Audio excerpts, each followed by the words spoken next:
Hey, hey, hey, we're back at you, Premium Scapers. Me and Mr. Premium Scape. Here to do another segment of Let's Talk About It. We are still in Wave 2 here, guys, having some fun with it. I know the last guy we talked about was a pretty good guy. The dude before that, the Dark Lord, was he was a little less lackluster, but as we get more into this wave, it gets better, trust me. So we're going to let Mr. Premium Scape draw another card here. Just pick out one you want to draw. Oh, wow, look at there. Ooh, we have the Marro drone. Oh, looky here, guys. Looky here. These guys are pretty sweet. Back-to-back Marros. Yeah. Can't make up how we draw this stuff. Nice. Alrighty, guys. Here's the lowdown on this card. They're a unit. They're Marro, common squad. They're drones. They're wild. They're a medium 5. They do have an ability. And on the stats here, there's 3 of them to the squad. They got 1 life. They move 6 pretty quick. Range of 1, so no shooting. Attack of 3, defense of 3, and they're only 50 points. Only 50 points. That's really good stats for a 50-point crew. And then they have this special ability, and don't forget the Marro Hive can rebirth these dudes too. So, you get them destroyed, they can keep spitting them out. But here's the really nice thing about these guys. They have the Hive Swarm. It says before moving Marro drones, roll the 20-sided dice. If you roll 1 through 12, you may move an attack with up to 3 Marro drones you control. If you roll a 13 through 16, you may move an attack with up to 6 Marro drones you control. If you roll a 17 through 20, you may move an attack with up to 9 Marro drones you control. Yeah. That is sweet. Yeah, it makes them a lot better. And the reason is you're getting 9 attacks. If you hit that, you're getting 9 attacks usually. I mean, hopefully that's what you're doing. But and if you use the Bone Dragon with them, it helps you roll. And then even with synergies, you don't get hardly 9 attacks. I mean, I can't even think of anything. The closest thing I think to is the new stuff would be the Bugs and the Queen. The Bugs are 5, and then the Queen gets attacked twice. 7. So that's 7. That's a lot of attack right there. There might be more. I don't know. It's hard to think of those, but I mean, moving 9 and attacking 9. I mean, that's and plus moving 9, you're even developing your army quicker. 9 figures at a time. Geez, that's pretty massive. And they have great base stats with the 3 and 3. I mean, they're 3 attack, 3 defense. That's great base stats. Right. Their movements of 6. That's great. I mean, 50 points. Yeah, 50 points. 50 points. They're great. And once again, it's just another addition to that whole Marro army. And that's what makes Marro so fun. Yeah, I mean, these guys has got like a double-sided blade. Yeah, they're fighting with. I mean, they kind of look like the skeleton version of a Marro in a way. They're more skeletal looking. But they are vicious, man. I mean, they look so cool. I mean, look at this one. He's got his big sickle, whatever, standing straight up about to swing. I mean, yeah. When I bought these back in the day, I bought a pack and got 9. I bought 3 packs of them, so I do have the 9. But when I play them, the 9 just doesn't feel like enough because if you get one whacked, then you can't do the 9. Yeah, you don't get to move the 9. So unfortunately, I did not spend the big dollars because one squad of these dudes, they're asking anywhere from $50 to $60 for. Now, you could get lucky, get them on the $40 side. So, they're very expensive. So what I did was I had a guy 3D print. He 3D printed me 2 more units of them off. That'll give me a total of like 5 units. That should be plenty enough to have that fun if you're rebirthing with the Hive. And then I got a good friend, Ollie, up at the boardroom.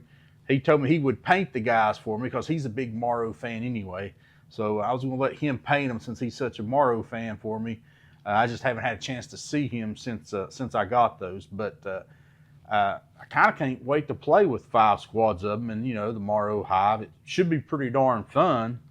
I would imagine. I mean, I've like I said, I've used these guys with the 3 squads that I had with the Marro Hive, and I did get a few times I got where I could move and attack with 6 of them. Yeah. I never got the 9, which would have been pretty cool.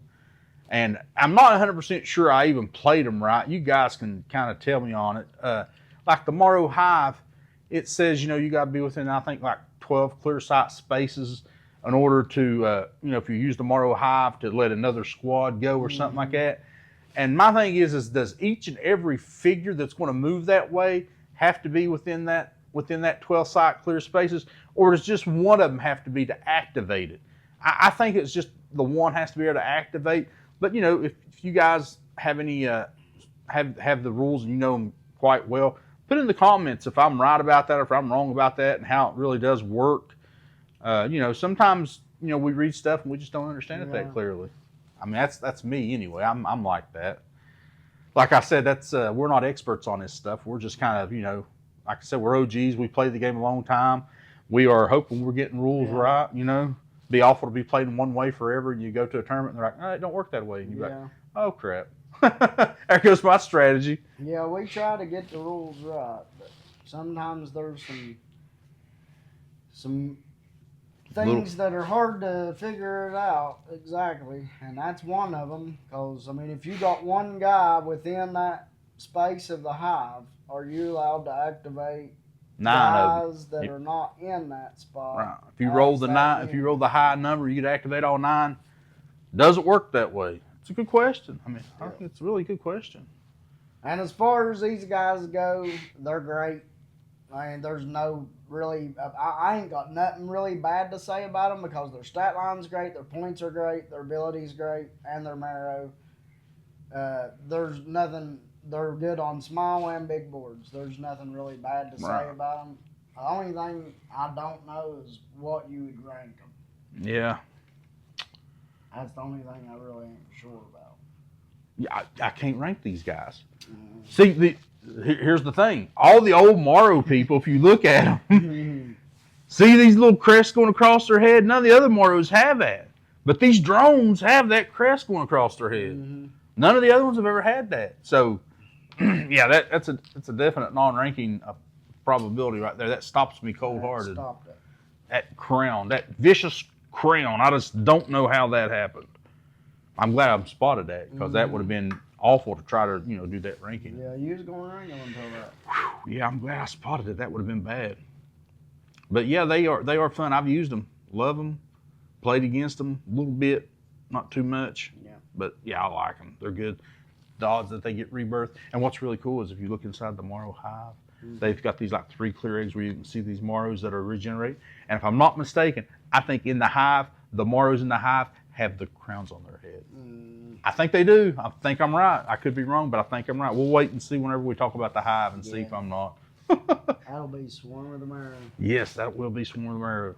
I can't wait for that now. See if I'm right or wrong. We've already talked about so many Marros already, and we ain't even got to Swarm of the Marro. Yeah, I know. There's a lot more in that one. Yeah, you're right about that. There's a lot more there. Geez, that one was built up. We had some 2.0 characters in that, and then we had like a lot more Marro. So it felt like the Marro was taking over the world, and now we don't even see Marro no more. Well, we might. Yeah, you never know. Well, they got a pirate. Yeah, well, he's probably the only Marro left. That's why he's a pirate now. He could be the lone survivor. I'm pretty sure we saw some Vipers coming down the line that had their guns. So, yeah, it's a whole new world. Yeah, we ain't much on the lore, so we don't know if they're dead. Yeah, they can't kill them off, though. They ain't no way. They respawn, dude. They're too big and they're too big part of the story. Too much. Yeah, even if you kill the Marro Hive, you still got the Cell Dividers and the Marro Warriors who can water clone. So they're survivors. We didn't show something off that we've got that we hadn't showed off. Really? It was the Utgar dice. Oh, Utgar dice. Oh, yeah, Utgar dice. The Marros are Utgar. Renegade was doing their 1 year. Is it a 1 year anniversary or something like that? I think it was a 1 year anniversary. Yeah, and they were selling Ukor dice, and We got some. yeah, we got some. This is your D20. It has the red and the black, and then your attack dice has the red and the black. I'd say go out there and get these Ukor dice. I like them a lot better than the Revna. They're easier to read. Like, I know that's a 14. With the Revna, I would be like, I have no idea. And with roll 14, you can move and attack with 6 of these Marro drones. Yeah, and that's a 5. That's a shield. I mean, and I like these ones. These are nice. And they're Ukor dice. They're not general. They're not flag bearer or general dice. Which we have Ukor flag bearers that has a symbol on it. So these ones are okay to have without the symbols. So these are just your straight up, I guess, call them Ukor dice. I don't know. Yeah. But I forgot to mention those bad boys. We've had them for a while now. By the time week or two. Yeah, by the time you watch this video, it'll be quite a while. Yeah, we have definitely had the dice for a while. But I forgot about showing those off. And I liked them. They're a good set of dice. Like I said, I liked them better than the Revna. The Revna, I felt like the silver it blends in with the numbers, which are also like this silver color. And it makes it hard to see the numbers. But back to the drones. Go out there and get you some of these. Like I say, if you buy them, they're going to be like $50, $60 just for the 3 stupid drones. If you've got already got a unit of them, you got the original card, and you don't ever really plan on playing with them in a tournament, go and get the printed out ones. They're really cheaper, and they look good. I mean, they really do. And if you can paint, you'll be awesome. If not, find a painter if that's what you want to do. But if you're like me, like I can't. What do they call it when you put something in its place to represent it? What's that called? I can't do that. I gotta have what they are. I gotta have the actual drones out there. I can't have a stand-in. Yeah, I can't do proxy. Proxies. I'm mentally challenged on that stuff, guys. I'm sorry. I just can't do it. I gotta have them out there, and they gotta be drones, and they gotta be painted, and I'm a mess when it comes to that. I know. Mr. Premiumscape probably has a hard time dealing with me on that situation. Yeah, well, I have proxy sometimes. You can't afford some of this stuff. With the 3D printer, you can now. Yeah, you're not allowed to play with it at tournaments if you do. I got 2 squads of them, and each squad was only like $11.40 cents. Mm-hmm. So like $22 and some change. I got 2 squads of them. I was happy. I was like, yeah, that's awesome. Because I've already got 3 and they got cards. So will I be able to use the printed ones in a tournament? No, I won't. But that's all right. It's fine. I can use them in the house games. That's what we're talking about. But as I always say, y'all, like and subscribe. And as far as the Marro drones go, great unit. Very expensive to buy. I will say that. And to not have at least 9 of them is kind of heartbreaking because you wouldn't be able to use your ability to its fullest power. And I don't know what to tell you on that part. Price, horrible. Unit, great. Yes. That's what I got to say about it. Yeah. Mm-hmm. And I pretty much concur with everything he just said. Mm-hmm. So with that in ending, I always tell you guys, make sure you set your order markers right, and you just might win that fight. That's right, y'all. And peace out.